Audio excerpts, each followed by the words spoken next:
ਉਧਰ ਅੱਜ department of homeland security ਉਹਨਾਂ ਨੇ ਇਹ ਐਲਾਨ ਕੀਤਾ ਵੀ ਜਿਹੜੇ ਯੂਐਸ ਵਾਲੇ ਆ ਉਹ ਹੁਣ ਜਿਹੜੇ ਮਾਈਗ੍ਰੈਂਟਸ ਆ ਇਮੀਗ੍ਰੈਂਟਸ ਆ ਉਹਨਾਂ ਦਾ ਸੋਸ਼ਲ ਮੀਡੀਆ ਮੋਨੀਟਰ ਜਿਹੜਾ ਉਹ ਕਰ ਰਹੇ ਨੇ ਐਂਟੀ ਸੈਮਿਟਿਜ਼ਮ ਦੇ ਸੰਬੰਧ ਦੇ ਵਿੱਚ ਵੀ ਕੀ ਉਹ ਇਜ਼ਰਾਈਲੀਆਂ ਦੇ ਉਲਟ ਤਾਂ ਨਹੀਂ ਜਿਹੜੇ ਉਹ ਬੋਲ ਰਹੇ ਹੈਗੇ।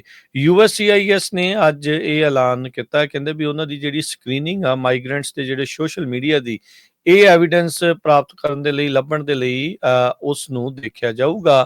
ਕਹਿੰਦੇ ਵੀ ਇਮੀਗ੍ਰੇਸ਼ਨ ਬੈਨੀਫਿਟ ਰਿਕੁਐਸਟ ਨੂੰ ਡਿਨਾਈ ਕਰਨ ਦੇ ਲਈ ਇਹਨਾਂ ਦੇ ਕੋਲ ਇਹ ਇੱਕ ਹੁਣ ਨਵਾਂ ਹੋਰ ਹਥਿਆਰ ਜਿਹੜਾ ਇਹਨਾਂ ਨੇ ਬਣਾ ਲਿਆ ਆ। ਕਹਿੰਦੇ ਵੀ ਇਹਨਾਂ ਸਕਰੀਨਿੰਗ ਦੇ ਨਾਲ ਉਹਨਾਂ ਲੋਕਾਂ ਦੇ ਉੱਤੇ ਇਫੈਕਟ ਪਊਗਾ ਜਿਹੜੇ ਪਰਮਾਨੈਂਟ ਰੈਜ਼ੀਡੈਂਟ ਸਟੇਟਸ ਦੇ ਲਈ ਯਾਨੀ ਕਿ ਗ੍ਰੀਨ ਕਾਰਡ ਦੇ ਲਈ ਅਪਲਾਈ ਕਰ ਰਹੇ ਆ ਜਾਂ ਫੋਰਨਰਸ ਐਫੀਲੀਏਟਡ ਹੈਗੇ ਨੇ ਕੁਝ ਸਰਟਨ ਐਜੂਕੇਸ਼ਨ ਇੰਸਟੀਟਿਊਸ਼ਨਸ ਦੇ ਨਾਲ। ਕਹਿੰਦੇ ਵੀ ਇਹ ਪਾਲਿਸੀ ਇਮੀਡੀਏਟਲੀ ਇਫੈਕਟ ਦੇ ਵਿੱਚ ਜਿਹੜੀ ਉਹ ਆਉਣ ਜਾ ਰਹੀ ਹੈਗੀ ਆ।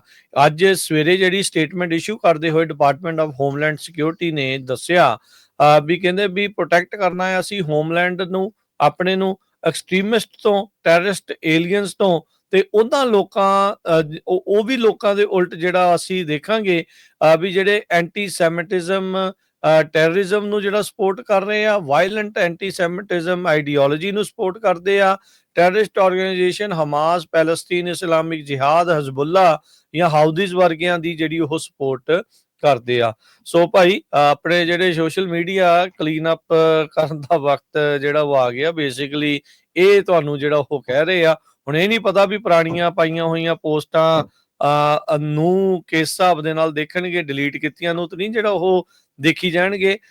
ਇਹ ਜਿਹੜੀ ਹੁਣ ਦੇਖਣ ਵਾਲੀ ਗੱਲ ਆ। ਤੁਸੀਂ ਦੇਖੋ ਵੀ ਬੰਦੇ ਦੇ ਅਮਰੀਕਾ ਦੇ ਵਿੱਚ ਉੱਦਾਂ ਤੁਹਾਡੇ ਵਿਚਾਰ ਕਹਿੰਦੇ ਕੁਝ ਵੀ ਹੋ ਸਕਦੇ ਆ। ਇੱਥੇ ਇਹ ਉੱਦਾਂ ਆਪਾਂ ਨੂੰ ਦੱਸਦੇ ਆ ਵੀ ਇਜਾਜ਼ਤ ਆ ਤੁਹਾਨੂੰ expression the, freedom of speech ਦੀ, ਪਰ ਕਹਿੰਦੇ ਵੀ ਇਹਨਾਂ ਦੇ ਖਿਲਾਫ ਨਹੀਂ ਤੁਸੀਂ ਬੋਲ ਸਕਦੇ।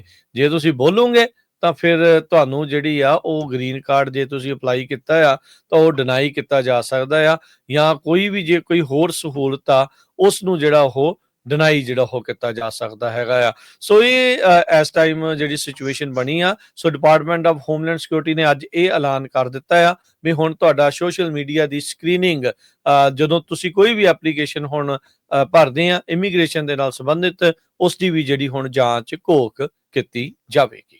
ਜੀ, ਅੱਜ ਡਿਪਾਰਟਮੈਂਟ ਆਫ ਜਸਟਿਸ ਨੇ ਇਹ ਅਨਾਉਂਸ ਕੀਤਾ ਹੈ ਕਿ ਅਪ੍ਰੈਲ ਦੇ ਪਹਿਲੇ ਹਫਤੇ ਦੇ ਵਿੱਚ 900 ਦੇ ਕਰੀਬ ਇਲੀਗਲ ਏਲੀਅਨਸ ਨੂੰ ਅਰੈਸਟ ਕੀਤਾ ਗਿਆ, ਜਿਨ੍ਹਾਂ ਨੂੰ ਚਾਰਜ ਕੀਤਾ ਗਿਆ ਵੱਖ-ਵੱਖ ਕ੍ਰਾਈਮਸ ਦੇ ਵਿੱਚ। ਇਹ ਜਿਹੜੇ ਲੋਕ ਫੜੇ ਗਏ ਆ Arizona, central California, southern California, new Mexico, southern Texas ਤੇ ਵੈਸਟਰਨ ਟੈਕਸਸ ਏਰੀਏ ਤੋਂ ਫੜੇ ਗਏ ਹੈਗੇ ਆ। ਕੱਲ ਆਪਾਂ ਰਿਪੋਰਟ ਸਾਂਝੀ ਕੀਤੀ ਸੀ ਵੀ ਕਿਸ ਤਰ੍ਹਾਂ ਜਿਹੜੇ ਬੇਕਰਫੀਲਡ ਚੋਂ 78 ਜਾਣੇ ਫੜੇ ਗਏ ਸੀ, ਉਹਨਾਂ ਚੋਂ ਸਿਰਫ